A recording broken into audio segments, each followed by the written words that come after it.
And some final B-roll as we leave Dumaguete, Negros Oriental. There's the boulevard. Yay! I don't know if you can see it, but over in the distance there is Apo Island.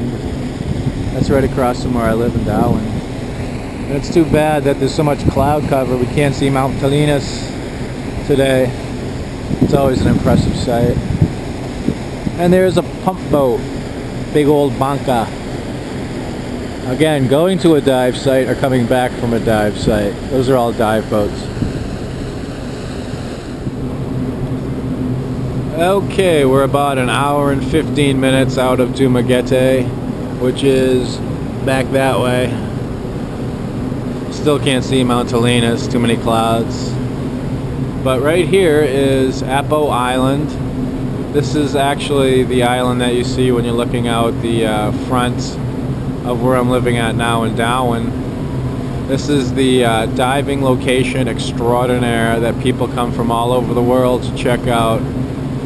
You can't see any dive boats or anything out there right now because it's about 10 past 7. And they usually don't start heading over here till around 8 o'clock in the morning. Also up there, I don't know if you can see it, the moon's still out. I guess nobody's told the moon it's time to go sleep. But this is a pretty interesting perspective, seeing Apo from basically the other side. A little to the right, and you probably can't see it still, is the southern part of Negros Oriental. It's a little past Zamboguita, and then it hooks around and goes up to Negros Occidental. So yeah, I don't know if you can see either. There's a little white tower at the top of Apo Island. People actually live on Apo. I think it's got a population of like 150 or something like that. And you can see, I can see, I don't know if the camera can pick it up, some white sand beaches on this side of the island. But again, people come from all over the world to dive at this location. It's one of the top 10 places in the world.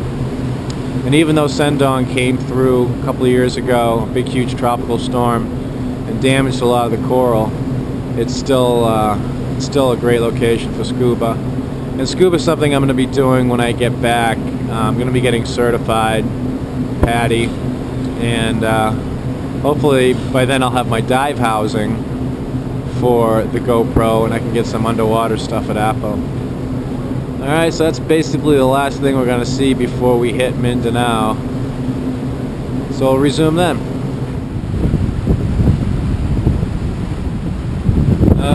Okay, so I kind of fell asleep and wasn't paying attention. But we're almost at Mindanao.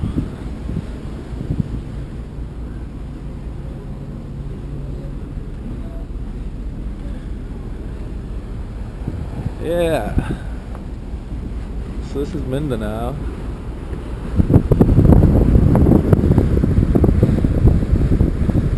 You can actually see this from the beach in Darwin on a clear day when it's not real hazy. You can see just the tip. They look like mountains in the distance. But straight ahead over there is Dapitan. And over yonder is the Polog. So I gotta get to Dapitan, get on a tricycle, go over to the Polog, get on a bus, go another 4 hours to Pagadian City, my ultimate destination.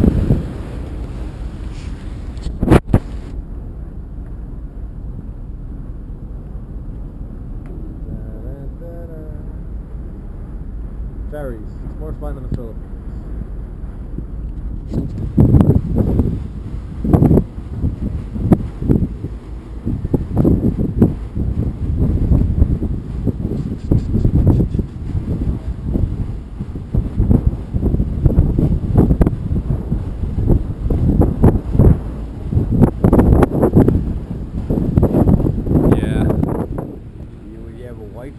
No. Fiance? Got a girlfriend. She's down in Pagadian City. I live in Darwin on Negros. Nice,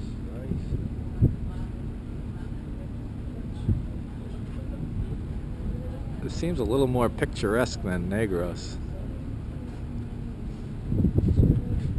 You ever played that game Far Cry 3?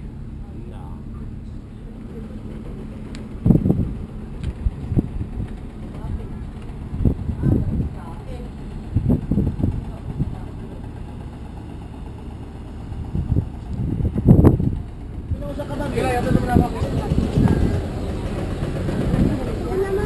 Dongs. And here we are getting off the ferry with my two porters. These are my stewards.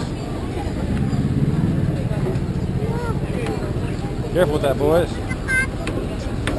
Those are all my worldly possessions. There you go. Just with your legs, not with your back.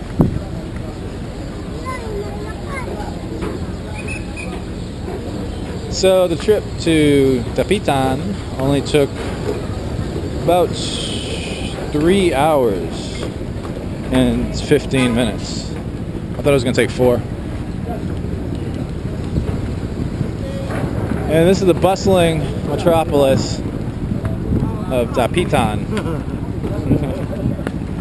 Nice job. Hey, sir. Hey. Morning. Do you have? Alright, so I'm in Dapitan, and this is going to be my conveyance to the Polog. Very nice tricycle. And you can see over here they got a sort of somewhat overloaded van. It's going to be heading off somewhere. I guess that's okay, yeah? It's not too bad.